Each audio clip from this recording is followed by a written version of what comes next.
ज्या विमानतळाचं भूमिपूजन आपण केलं तिथे पहिल्यांदा लँड होताना काय भावना होत्या? मला तुम्हाला सांगतो अतिशय आनंद झाला, कारण नवी मुंबईच्या एअरपोर्टची घोषणा 90s झाली होती, पण ते कासवाच्या चालीने चालत होतं, त्याला परमिशन्स मिळत नव्हत्या. पण ज्यावेळेस मोदीजींचं सरकार आलं आणि मी तुम्हाला घटना सांगतो की केंद्र सरकारशी संबंधित 8 परमिशन 8 ते 9 वर्षापासून मिळालेल्या नव्हत्या. आणि मोदीजींची एक व्हिडिओ कॉन्फरन्स होते, त्या व्हिडिओ कॉन्फरन्समध्ये मी ते लिस्ट केले आणि काय परिणाम होतो बघा. ज्या दिवशी सकाळी मोदीजी रिव्ह्यू घेणार होते त्या दिवशी सकाळपर्यंत 7 परवानगी आल्या आणि जी 8वी परवानगी होती मोदीजींनी विचारले का नाही आली.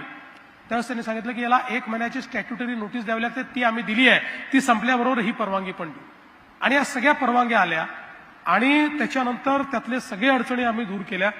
विशेषतः नवी मुंबईच्या लोकांचे मी किंवा पनवेलच्या लोकांचे, उरणच्या लोकांचे किंवा या सगळ्या भागातल्या लोकांचे मी मनापासून आभार मानतो.